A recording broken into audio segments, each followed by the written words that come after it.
Hello everyone, this is Priyanka and welcome to my YouTube channel. Friends, आज के इस video में हम सीडीपी के एक बहुत ही इम्पॉर्टेंट टॉपिक बाल्यावस्था यानी कि चाइल्डहुड को डिस्कस करने वाले हैं। फ्रेंड्स, अपने पिछले वीडियोस में हम शैशवावस्था को पूरा कंप्लीट कवर कर चुके हैं। इसके साथ ही हमने उसके सभी एमसीक्यूज़ को भी डिस्कस किया था और आज हम बाल्यावस्था को पढ़ेंगे। आज के इस वीडियो में हम बाल्यावस्था का अर्थ, उसकी परिभाषाएं, उसकी विशेषताएं एवं उसके उपनामों के बारे में चर्चा करेंगे। फ्रेंड्स, वीडियो स्टार्ट करने से पहले अगर आपने अभी तक चैनल को सब्सक्राइब नहीं किया है तो चैनल को सब्सक्राइब कर दें और साथ ही बेल आइकन को भी प्रेस कर दें। तो चलिए स्टार्ट करते हैं हमारा आज का वीडियो। देखते हैं हमें क्या क्या डिस्कस करना है। देखिए, बाल्यावस्था जो होती है उसकी जो एज होती है वो होती है 6 से लेकर 12 वर्ष। देखिए, शैशवावस्था थी हमारी जन्म से लेकर 5 वर्ष का अंत या 6 वर्ष का आरंभ। वहीं जो बाल्यावस्था है उसकी जो आयु है वो है 6 से लेकर 12 वर्ष तक। देखिए, बाल्यावस्था मानव विकास की दूसरी अवस्था है। पहली अवस्था कौन सी थी? शैशवावस्था। और दूसरी अवस्था कौन सी है मानव विकास की? बाल्यावस्था, जो कि शैशवावस्था की समाप्ति के उपरांत आरंभ होती है। यानी कि जब शैशवावस्था समाप्त हो जाएगी उसके बाद बाल्यावस्था आरंभ होती है। इस अवस्था में बालक व्यक्तिगत और सामाजिक व्यवहार करना सीखना प्रारंभ करता है।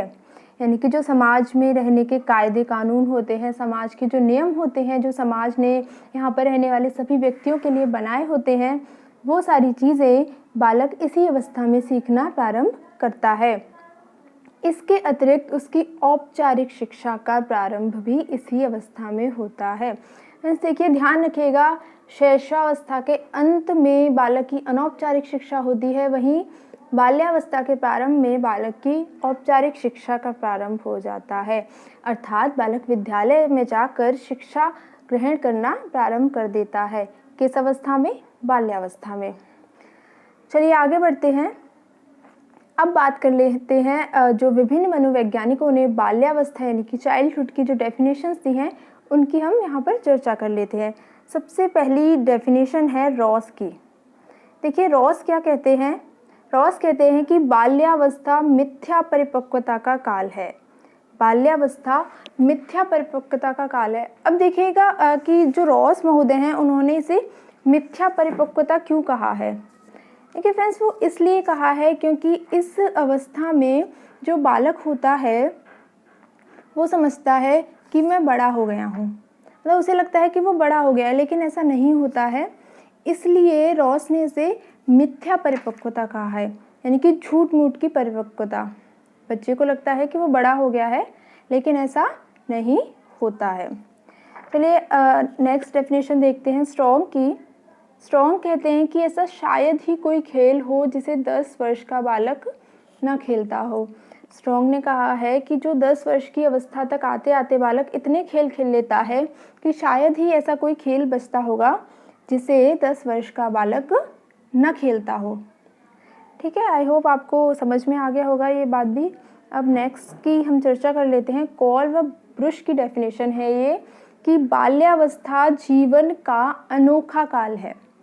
देखिए, जीवन का अनोखा काल क्या है? बाल्यावस्था है। और किसने कहा है? ये चीज़ भी आपको ध्यान में रखनी है कि कॉल एवं ब्रुश ने बाल्यावस्था को जीवन का अनोखा काल कहा है। क्यों कहा है? क्योंकि जो बाल विकास की जो ये अवस्था है बाल्यावस्था, इसमें क्या होता है कि माता पिता के लिए इस अवस्था को समझना बहुत ही ज़्यादा कठिन होता है, क्योंकि ऐसा माना जाता है कि जब बालक 6वें वर्ष में प्रवेश करता है तो बालक बहुत ज़्यादा उग्र हो जाता है। 7वें वर्ष में बालक थोड़ा उदासीन व अकेलेपन का उसमें गुण आ जाता है। इसके अलावा 9वें वर्ष में उसमें समूह की भावना प्रबल हो जाती है, यानी कि वो समूह में रहना ज़्यादा पसंद करता है। इसके बाद के वर्षों में रोमांचक कार्यों की ओर, जब वो किशोरावस्था की तरफ बढ़ना प्रारंभ करता है तो उसमें रोमांचक कार्यों की ओर झुकाव हो जाता है। इसलिए माता पिता के लिए जो ये अवस्था है बाल्यावस्था, इसे समझना थोड़ा सा कठिन होता है। इसलिए कॉल एवं ब्रुश ने इसे जीवन का अनोखा काल कहा है। चलिए आगे बढ़ते हैं और इसके उपनामों के विषय में थोड़ी सी यहाँ पर चर्चा कर लेते हैं। देखिए, सबसे पहले है टोली एवं समूह की अवस्था। इसका जो पहला उपनाम है कि बाल्यावस्था को टोली एवं समूह की अवस्था भी कहते हैं। अब देखिएगा, आपको यहाँ पे रटनी नहीं है चीज़ें, एक एक चीज़ को समझते हुए चलेंगे कि इसे ऐसा क्यों कहा जाता है। देखिए, जब बालक बाल्यावस्था में आ जाता है तो उसमें समूह में रहने की प्रवृत्ति, टोली में यानी कि ग्रुप में रहने की प्रवृत्ति आ जाती है। वो अपने आसपास के हम उम्र के बच्चों के साथ एक अपना ग्रुप बना लेता है, या जितने भी उसके विद्यालय के बच्चे होते हैं उनके साथ वो एक ग्रुप बना लेता है। इसलिए इस अवस्था को समूह की अवस्था कहते हैं। अगला है मूर्त चिंतन की अवस्था। देखिए, इस अवस्था में बालक मूर्त चिंतन आरंभ कर देता है, यानी कि उसके सामने जो चीज़ें दिखाई दे रही हैं, जो उसे मूर्त रूप से दिखाई दे रही हैं, उनके विषय में वो चिंतन करना आरंभ कर देता है। इसलिए बाल्यावस्था को मूर्त चिंतन की अवस्था भी कहते हैं। तीसरा नाम है इसका खेल की अवस्था। देखिए, दो चीज़ें जो आपको समझनी है, एक है खिलौनों की अवस्था, एक है खेल की अवस्था। खिलौनों की अवस्था है शैशवावस्था, वहीं खेल की अवस्था है बाल्यावस्था। अभी हमने एक स्टेटमेंट भी यहाँ पर डिस्कस किया था कि 10 वर्ष का शायद ही ऐसा कोई बालक हो जो कोई खेल ना खेलता हो, इसलिए इसे खेल की अवस्था भी कहते हैं। इसके बाद इसका अगला उपनाम है वैचारिक क्रिया की अवस्था, यानी कि इस अवस्था में बालक विचार करना प्रारंभ कर देता है, विचार आने लगते हैं उसके मस्तिष्क में, इसलिए इसे वैचारिक क्रिया की अवस्था भी कहते हैं। चलिए आगे बढ़ लेते हैं। इसके बाद है एक इसका उपनाम है गंदी अवस्था। अब देखिए, गंदी अवस्था या डर्टी एज भी इसे कहते हैं।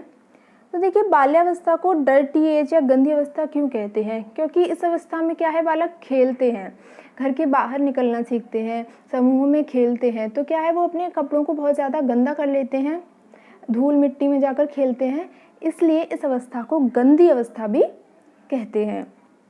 इसके बाद है स्फूर्ति की अवस्था। देखिए, जब बच्चे खेल खेलते हैं तो उनमें बहुत ज़्यादा स्फूर्ति भी रहती है, बहुत ज़्यादा फुर्ती रहती है, बहुत ज़्यादा एनर्जी लेवल उनका हाई रहता है, इसलिए इसका बाल्यावस्था का एक उपनाम स्फूर्ति की अवस्था भी दिया गया है। आगे अगर हम बात करें अगले उपनाम की, तो ये है जीवन का अनोखा काल। ये हम अभी थोड़ी देर पहले भी डिस्कस कर चुके हैं कि कौल एवं ब्रुश ने इसे जीवन का अनोखा काल कहा है बाल्यावस्था को। किसे कहा है फ्रेंड्स? ध्यान से सुनिएगा, बाल्यावस्था को जीवन का अनोखा काल कौल एवं ब्रुश ने कहा है। ये स्टेटमेंट बार बार एग्जाम्स में पूछा जाता है और कई बार रिपीट भी किया जा चुका है। अब आगे बढ़ते हैं निर्माणकारी अवस्था। निर्माणकारी अवस्था या जीवन का निर्माणकारी काल बाल्यावस्था को सिगमंड फ्राइड ने कहा था। फ्रेंड्स ध्यान से सुनिएगा, सिगमंड फ्राइड ने बाल्यावस्था को जीवन का निर्माणकारी काल कहा था। क्यों? क्योंकि इसी अवस्था में बालक में सामाजिकता का गुण, व्यक्तिगत गुण आदि गुण इसी अवस्था में आते हैं, इसलिए फ्राइड ने इसे निर्माणकारी काल भी कहा है।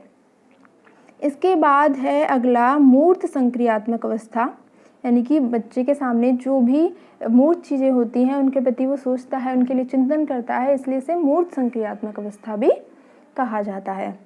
चलिए आगे बढ़ लेते हैं। अगला उपनाम है समलिंगीय समूह भावना। देखिए फ्रेंड्स, जो बाल्यावस्था के जो बालक होते हैं, बालक बालिकाएं होते हैं, तो उनमें समलिंगी यानी कि वो अपने ही लिंग के बच्चों के साथ खेलना रहना पसंद करते हैं। जैसे यदि लड़का है तो वो लड़के के साथ खेलेगा, और यदि लड़की है तो वो लड़की के साथ खेलना और रहना पसंद करेगी। क्यों? क्योंकि इस अवस्था में समलैंगिक भावना अधिक रहती है। अब है अगला है आरंभिक विद्यालय की आयु। आरंभिक विद्यालय की आयु, देखिए फ्रेंड्स, यहाँ सारी चीज़ें समझने की हैं। आरंभिक विद्यालय की आयु क्यों कहेंगे? क्योंकि इसी अवस्था में बालक विद्यालय जाना आरंभ करता है, इसलिए इसे आरंभिक विद्यालय की आयु कहेंगे। कोई भी चीज़ रटने की नहीं है, देखिए रटेंगे तो भूल जाएंगे, इसलिए क्या है, यहाँ पे चीज़ों को हमें समझना है। इसके बाद है नैतिक गुणों का विकास। देखिए, बाल्यावस्था में ही बालक एवं बालिका में नैतिक गुणों का विकास होता है। वो अपने घर पे, विद्यालय आदि जितने भी फ्रेंड्स के साथ खेलता है, वहाँ सबसे वो नैतिक चीज़ें सीखता है। तो इसी अवस्था में बालक में नैतिक गुणों का विकास होता है, जैसे ईमानदारी, सच बोलना, झूठ नहीं बोलना, चोरी न करना आदि चीज़ें उसमें बाल्यावस्था में ही विकसित होती है। इसके अलावा बाल्यावस्था की एक और विशेषता है कि इसमें इस अवस्था में बालक में संग्रह करने की प्रवृत्ति पाई जाती है। यानी कि बालक क्या करेगा कि उसे अपने आसपास कुछ भी मिला, कुछ प्लास्टिक की चीज़, कुछ भी लकड़ी वकड़ी ऐसी चीज़ें वो अपने पास इकट्ठी करने लग जाता है। भले ही वो उसकी काम की ना हो, लेकिन वो उन चीज़ों को उठा कर अपने पास इकट्ठी कर लेगा। क्यों? क्योंकि इस अवस्था में उसमें चीज़ों को संग्रह करने की या इकट्ठा करने की जो प्रवृत्ति है वो पाई जाती है। इसके अलावा एक और इम्पॉर्टेंट चीज़ कि बिना काम के घूमने की प्रवृत्ति भी होती है। यानी कि बिना बात के ही बच्चे इस अवस्था में घूमते रहेंगे, भटकते रहेंगे। चलिए आगे बढ़ते हैं। अब यहाँ पर कुछ स्टेटमेंट हैं, हम उनकी बात कर लेते हैं। सबसे पहला स्टेटमेंट है किलपैट्रिक का। किलपैट्रिक कहते हैं कि बाल्यावस्था प्रतिद्वंद्वात्मक समाजीकरण का काल है। ये जो किलपैट्रिक हैं उन्होंने बाल्यावस्था को प्रतिद्वंद्वात्मक यानी कि ईर्ष्या, एक तरीके से ईर्ष्या की जो भावना होती है वो पाई जाती है, और ऐसा किलपैट्रिक कहते हैं। इसके बाद देखिए, इस अवस्था में बालक को रचनात्मक कार्य में आनंद आता है। यानी कि कुछ नई चीज़ें करने में बालक को आनंद आएगा। यानी कि नई चीज़ करेगा तो यानी कि इसमें सृजनशीलता का गुण पाया जाता है, क्रिएटिविटी पाई जाती है।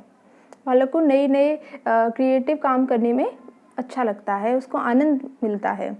इसके बाद है कि बच्चे में बाल्यावस्था में शारीरिक और मानसिक विकास में स्थिरता आ जाती है। ये चीज़ बहुत ही ज़्यादा इम्पॉर्टेंट है, बहुत ही ध्यान देने वाली है कि मानसिक और शारीरिक विकास शैशवावस्था में बहुत ही तीव्र गति से होता है, जबकि बाल्यावस्था में आकर शारीरिक और मानसिक विकास में क्या आ जाती है? स्थिरता आ जाती है। यानी कि थोड़े समय के लिए शारीरिक और मानसिक विकास कुछ धीमा पड़ जाता है, रुक जाता है, स्थिरता आ जाती है उसमें। तो आई होप आपको ये चीज़ समझ में आ गई होंगी। तो ये थी हमारी आज की वीडियो, और जिसमें हमने बाल्यावस्था का थोड़ा सा एक परिचय देखा, और अगली वीडियो में हम इसकी सामाजिक विकास, शारीरिक विकास आदि चीज़ों पर चर्चा करेंगे। फ्रेंड्स, अगर आपको वीडियो पसंद आया हो तो वीडियो को लाइक ज़रूर कर दें। इसके अलावा वीडियो को ज़्यादा से ज़्यादा शेयर करें। मिलते हैं अगले वीडियो में एक नए टॉपिक के साथ। तब तक के लिए thank you so much and good bye.